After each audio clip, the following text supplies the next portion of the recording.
Development, development, development. అసలు ఒక దేశానికి డెవలప్మెంట్ అనేది ఎంత ముఖ్యం? ఒక దేశ రాజకీయ వ్యవస్థ అనేది ఆ దేశానికి ఎంత ముఖ్యం? దేశ ప్రజలు రాజకీయం మీద అవగాహన ఎందుకు కలిగి ఉండాలి? పాలన చేసే రాజకీయ నాయకులు కర్తవ్యాలు చేయకుంటే ప్రజల జీవితాలు ఎలా రోడ్డు పాలు అవుతాయి? చైనా, జపాన్ లాంటి దేశాలు టెక్నాలజీలో దూసుకుపోతున్న ఇదే ప్రపంచంలో ఇంకా ఆకలి చావులు జరుగుతున్న దేశాలు కూడా ఉన్నాయా? ఇలాంటి దేశాలు ఇలా మారటానికి కారణాలు ఏంటి? ఈ దేశంలో ప్రతి మనిషి క్యాపిటల్ ఇన్కమ్ 20,000 మాత్రమే. అది కూడా మంత్కి కాదు, 1 ఇయర్కి అంటే నమ్ముతారా? ఈ దేశంలో నమ్మాలి, ఎందుకంటే ఇదే నిజం ఇక్కడ. ఇప్పటికీ ఈ దేశంలో 70-80% ప్రజలకు ఫుడ్ సరిగ్గా ఉండదు అంటే నమ్ముతారా? పిల్లలు మాల్ న్యూట్రిషన్తో బాధపడుతూ ఉంటే వారిని కన్నా తల్లుల వేదన ఊహించండి.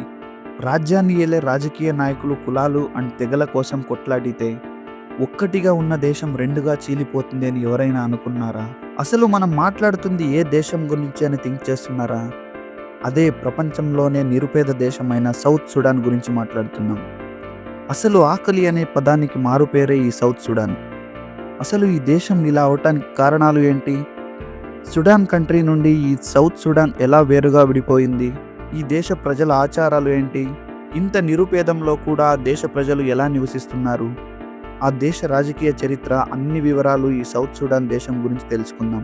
కంప్లీట్ డీటెయిల్స్ చెప్తాను. ఫస్ట్ అయితే ఒక లైక్ వేసుకోండి. ఇంకా మన మెయిన్ టాపిక్లోకి వెళ్ళిపోదాం.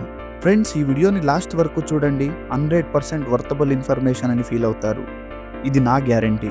ఈ సౌత్ సుడాన్ అనే దేశం ఒక ల్యాండ్ లాక్డ్ కంట్రీ. అంటే Ethiopia, Sudan, central African republic, Congo, Uganda, Kenya ఈ కంట్రీస్ మధ్యలో ఉంటుంది. అందుకే దీన్ని ల్యాండ్ లాక్డ్ కంట్రీ అంటారు.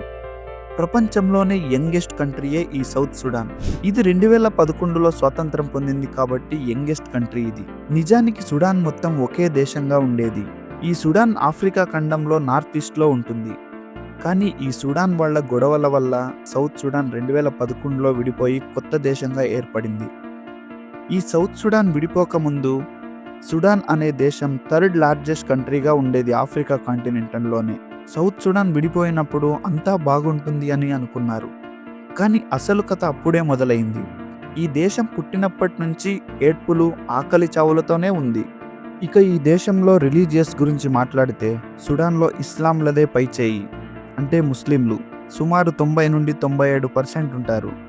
ప్రభుత్వ అంచనాల ప్రకారం 97% ముస్లింలు ఉంటారు. అలాగే క్రిస్టియన్స్ కూడా సుమారు 3-5% ఉంటారు. అయితే సౌత్ సుడాన్లో మాత్రం క్రిస్టియన్స్దే పైచేయి. సుమారు 60-63% ఉంటారు. అంటే ఇక్కడ మనం అర్థం చేసుకోవాలి, సుడాన్ మొత్తం ముస్లిమ్స్ దేశంగా, సౌత్ సుడాన్ మొత్తం క్రిస్టియన్స్ దేశంగా విడిపోయాయి. దేశానికి స్వతంత్రం తెచ్చిన ఇద్దరు ముఖ్య నాయకుల తెగల పిచ్చి వల్ల ప్రజలకి ప్రాబ్లమ్స్ అప్పుడే స్టార్ట్ అయ్యాయి. సాల్వర్ కిర్, ఈయన ప్రెసిడెంట్, మరియు రిక్ మెచార్, ఈయన వైస్ ప్రెసిడెంట్. సాల్వర్ కిర్ది డింకా తెగ, రిక్ మెచార్ది న్యూయర్ తెగ. ఈ ఇద్దరి నాయకుల మధ్య వచ్చిన రాజకీయ గొడవ దేశంలోనే ఉన్న 2 తెగల మధ్య భయంకరమైన సివిల్ వార్గా మారింది. 2013 నుండి మొదలైన యుద్ధంలో దాదాపు 4 లక్షల మంది చనిపోయారు. సొంత దేశస్థులే ఒకరినొకరు చంపుకున్నారు. శాంతి ఒప్పందాలు జరిగినా అవి మళ్ళీ రద్దవుతూనే ఉన్నాయి. ఇప్పటికీ అక్కడ పూర్తి స్థాయి శాంతి లేదు. ఇక ఈ దేశంలో జరుగుతున్న యుద్ధాల వల్ల వలసలు మాత్రం విపరీతంగా పెరిగాయి. 11-13 మిలియన్ల మంది డిస్ప్లేస్ అయ్యారు. డిస్ప్లేస్ అంటే వారి ఇళ్లను వదిలి వెళ్ళిపోవటం. అలాగే వారు పొరుగు దేశాలైన Egypt, South Sudan, Ethiopia, Uganda, క్యార్, లిబియా పారిపోయారు. ఇది ప్రపంచంలోని అతిపెద్ద డిస్ప్లేస్మెంట్. 2025 జనవరి నుంచి సుమారు 3 మిలియన్ల మంది సుడాన్ మరియు బయట దేశాల నుంచి తిరిగి ఇంటికి వచ్చారు. దేశ రాజధాని అయిన ఖార్టూమ్కు మాత్రం 1 మిలియన్ మాత్రమే వచ్చారు. కానీ చాలా చోట్ల ఇల్లు ధ్వంసమై సర్వీస్ లేకుండా ఉన్నాయి. ఇక్కడ చూస్తున్నారు కదా, ఇదే సౌత్ సుడాన్ యొక్క కరెన్సీ. దీన్నే సౌత్ సుడానీస్ పౌండ్ అని కూడా పిలుస్తారు. ఇది సుమారు $1 equal to 4,500 South Sudan pounds. 2025లో 4,544 సౌత్ సుడాన్ పౌండ్స్కు పడిపోయింది. అదే 2026కు వచ్చేపాటికి 4,600 సౌత్ సుడాన్కు పడిపోయింది. అంటే $1 equal to 4,600 south Sudan currency. ఇది ఆఫ్రికాలోనే అత్యంత ఇన్ఫ్లేషన్ రేట్లలో ఒకటి. చిన్న డినామినేషన్ నోట్లో అంటే ఈ 20, 50, 100, 500 సౌత్ సుడాన్ పౌండ్లో అయితే వాటికి మార్కెట్లో దాదాపు విలువ లేకుండా పడిపోయింది. జనాలు వారి రోజువారీ ఖర్చులకు చాలా ఇబ్బందులు పడుతున్నారు. ఇక ఆ దేశంలో ఆయిల్ ఎక్స్‌పోర్ట్‌లు తగ్గిపోవడం వలన, యుద్ధాలు, ఆర్థిక అస్థిరత వల్ల కరెన్సీ విలువ భయంకరంగా తగ్గింది. ముఖ్యంగా ఒక్క ఆయిల్ మాత్రమే ఈ దేశ ఆదాయంలో 90% ఉంటుంది. కాబట్టి దీని ప్రభావం ఎక్కువ ఉంది. ఇక ఈ దేశంలో అమ్మాయిలు పెళ్లి చేసుకునే విధానం కూడా చాలా డిఫరెంట్‌గా ఉంటుంది. ఏ అబ్బాయి దగ్గరైతే ఎక్కువ పశువులు అంటే ఆవులు ఉంటాయో వారినే చాలా రిచ్ పర్సన్ అనుకొని పెళ్లి చేసుకుంటారు. మెయిన్‌గా ముండారి అనే జాతి ప్రజలలో ఇలాంటి పెళ్ళిళ్ళు సాధారణంగా జరుగుతూ ఉంటాయి. ఈ దేశంలో ప్రజల కంటే పశువులే ఎక్కువగా ఉంటాయి. సో మీరే చూడండి ఈ దేశంలో పశువులకు ఉన్న ప్రాధాన్యత. ఈ దేశంలో 60కి పైగా లోకల్ లాంగ్వేజెస్‌ని మాట్లాడతారు. కానీ ఇక్కడ అఫీషియల్ లాంగ్వేజ్ మాత్రం ఇంగ్లీషే. ప్రపంచంలోనే చాలా పొడవైన మనుషులు ఈ దేశంలోనే ఉంటారు. దాదాపు 8 అడుగుల వరకు ఉంటారు. అత్యధిక ఎత్తుగలవారు సౌత్ సుడాన్లలో నైలోటిక్ అనే జాతి, అలాగే డింకా అనే జాతి. అలాగే యావరేజ్‌గా పురుషుల ఎత్తు చూస్తే 182 నుండి 190 సెంటీమీటర్ ఉంటారు. అంటే 6 నుంచి 7 అడుగుల వరకు ఉంటారు. కొందరు అయితే 7 మీటర్ల పైనే ఉంటారు. స్త్రీలు కూడా చాలా ఎత్తుగా ఉంటారు. గత అధ్యయనాల ప్రకారం 1950స్‌లో 182 సెంటీమీటర్ కూడా యావరేజ్ ఉండేది. ఇటీవల కొన్ని సర్వేలలో పోషకాహారం, యుద్ధాల వల్ల కొద్దిగా ఎత్తు తగ్గినట్లు చెబుతున్నారు. ఇక సుడాన్‌లో జరిగే శిక్షల గురించి చూస్తే హత్య చేయడం, దోపిడీ చేయడం, వ్యభిచారం లాంటి వాటికి మరణశిక్ష విధిస్తారు. ఇక్కడ మతం మారితే కూడా మరణశిక్ష విధించేవారు. కానీ అది 2020లో దీనిని రద్దు చేశారు. 2013, 2021 సంవత్సరం మధ్యలో దొంగతనం చేస్తే కుడి చేయి అండ్ అలాగే దానితో పాటు ఎడమ కాలు కూడా నరికేసేవారు. మద్యం సేవించడం, అసభ్యకర దుస్తులు వేయటం వంటి నేరాలకు 40 నుండి లేదా 100 కొరడా దెబ్బలు కొట్టేవారు. ఇది చాలా సాధారణం ఇక్కడ. ముఖ్యంగా మహిళలపై అమలు చేసేవారు. 2020 తర్వాత కొన్ని మార్పులు వచ్చాయి. కానీ ఇప్పటికీ పూర్తిగా ఆగలేదు. ఇక సుడాన్ మరియు సౌత్ సుడాన్ దేశ ప్రజలు భరిస్తున్న ఆకలి విషయానికి వస్తే చాలా ఘోరంగా ఉంటుంది. అక్కడి పరిస్థితి ఆకలిని తట్టుకోలేక ప్రజలు తీవ్రంగా ఆకలిగా ఉన్నప్పుడు నీటితో మట్టిని కలిపి ముద్దలాగా చేసుకొని తినేస్తారు. ఇది పోషకాలు ఏమి ఇవ్వదు కానీ ఆకలిని కొంచెం మర్చిపోయేలా చేస్తుంది. ఇది చాలా దారుణం. సాధారణ ఆహారం లేకపోవటం వలన జస్ట్ ప్రాణాలతో ఉండటానికి మాత్రమే సర్వైవల్ స్టాటిక్స్ వాడుతున్నారు ఇక్కడ. జంతువులను ఆహారంగా తింటారు. అలాగే అంబాజ్ అనే పదార్థం, పీనట్ షెల్ అంటే వేరుశనగ పొట్టుతో తయారు చేసిన ఫీడ్ను ఉడకబెట్టి తింటున్నారు. ఇది ఆకలిని కొంచెం తగ్గిస్తుంది కానీ ఆరోగ్యానికి చాలా హానికరం. అలాగే కూరగాయలు, మొక్కలు, చెట్ల ఆకులకు ఉప్పు వేసి ఉడకబెట్టి తింటున్నారు. కొన్ని విషపూరితమైన ఆకులను తప్పకుండా తినేస్తున్నారు. ఇక ఈ సుడాన్ కంట్రీలో సెక్సువల్ వైలెన్స్ అంటే లైంగిక హింస అక్కడి స్త్రీలు, అమ్మాయిల మీద యుద్ధం మొదలైనప్పటి నుంచి భయంకర స్థాయికి చేరుకుంది.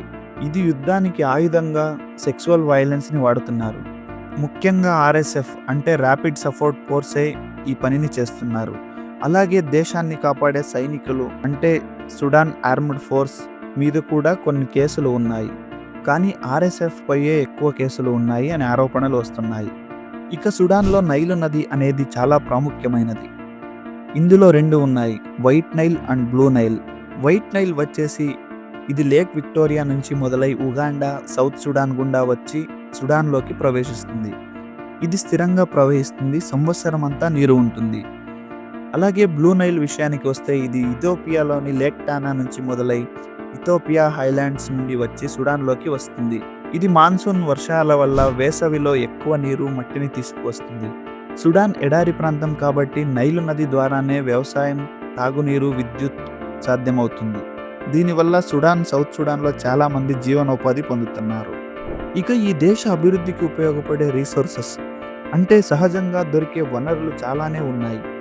ముఖ్యంగా మన దేశ ప్రజలు ఇష్టపడే బంగారం కూడా ఇక్కడి నుండే వస్తుంది. సుడాన్ ఆఫ్రికాలోనే 3వ అతిపెద్ద బంగారు ఉత్పత్తి దేశం. 2025లో 70 టన్నులు ఉత్పత్తి చేసింది. ప్రభుత్వం టార్గెట్ చేసిన దానికంటే 13% ఎక్కువ. అలాగే ఇది గత 5 సంవత్సరాలలో చాలా ఎక్కువ. యుద్ధం ఉన్నప్పటికీ బంగారు ఉత్పత్తి పెరిగింది. 2023లో 2 టన్నులకు పడిపోయింది. అదే 2024లో 64 టన్నులు, 2025లో 70 టన్నులను ఉత్పత్తి చేసింది. అలాగే సుమారు 1.25 బిలియన్ బ్యారెల్స్ ఆయిల్ కూడా ఉంటుంది. దేశ ఆదాయంలో 60 నుండి 80% ఆయిల్ నుంచే వచ్చేది. సౌత్ సుడాన్ విడిపోయిన తర్వాత చాలా ఆయిల్ ఫీల్డ్లు సౌత్ సుడాన్లోకి వచ్చాయి. అలాగే ఈ దేశంలో వ్యవసాయం కూడా మరొక ముఖ్యమైనది.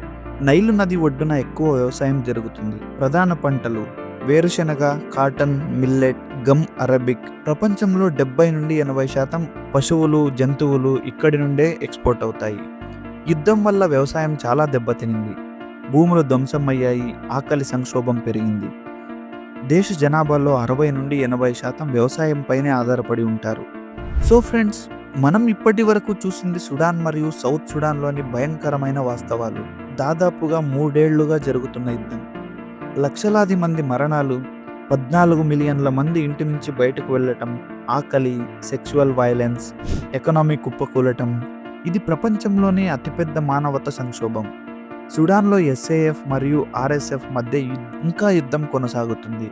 ఈ దేశంలో భయంకర హింస, డ్రోన్ అటాక్స్, సివిలియన్ డెత్స్ ఇలా చాలానే ఉన్నాయి. సౌత్ సుడాన్లో ఆయిల్ ఎక్స్పోర్ట్ ఆగిపోవడం వలన హైపర్ ఇన్ఫ్లేషన్ మొదలైంది. సౌత్ సుడాన్ పౌండ్ విలువ దాదాపు 0 అయింది. 7 మిలియన్ల మంది తీవ్ర ఆకలిలోనే ఉన్నారు. ఈ చీకటి మధ్యలో కొంచెమైన ఆశ కనిపిస్తుంది. 2025 నుంచి 3 మిలియన్ల మంది తిరిగి ఇంటికి వచ్చారు.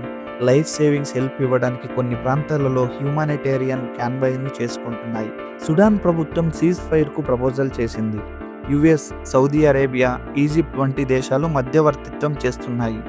శాంతి రావాలంటే ఇంటర్నేషనల్ ప్రెజర్, ఆర్మ్ సప్లై ఆపడం, అకౌంటబిలిటీ అవసరం. ఈ కథ ఇంకా ముగియలేదు. ఫస్ట్ ఆ దేశ ప్రజలకు తినటానికి తిండి దొరికేలా మనం ఆ దేవుడిని ప్రార్థిద్దాం. మన దేశంలో ప్రశాంతంగా బతుకుతున్న మనం ఇలాంటి దేశాలను చూస్తే మీకేమనిపిస్తుంది? సో ఫ్రెండ్స్, నా ఎక్స్ప్లెనేషన్ నచ్చితే ఈ వీడియోని లైక్ చేసి మీ ఫ్రెండ్స్ అండ్ ఫ్యామిలీకి షేర్ చేయండి. ఇలాంటి మరిన్ని ఇన్ఫర్మేటివ్ వీడియోల కోసం మన ఈ వాయిస్ ఆఫ్ ద వరల్డ్ ఛానల్ని సబ్స్క్రైబ్ చేసుకోండి. వీడియో పెట్టిన వెంటనే మీకు నోటిఫికేషన్ రూపంలో రావాలంటే కింద ఉన్న బెల్ సింబల్ని ఆన్లో పెట్టుకోండి. ఫ్రెండ్స్, నెక్స్ట్ వీడియో ప్రపంచంలోనే సెకండ్ పూర్ కంట్రీ అయిన ఆఫ్రికాలో ఉన్న బురుండి గురించి వీడియో చేద్దాం అనుకుంటున్నా. బురుండి గురించి వీడియో కావాలి అనుకుంటే ఎస్ అని కామెంట్ చేయండి, వద్దు అనుకుంటే నో అని కామెంట్ చేయండి. మీరు ఇచ్చే ప్రతి లైక్, ప్రతి షేర్, ప్రతి కామెంట్ మన ఈ వాయిస్ను పెంచుతుంది. థ్యాంక్ యూ అండ్ జై హింద్.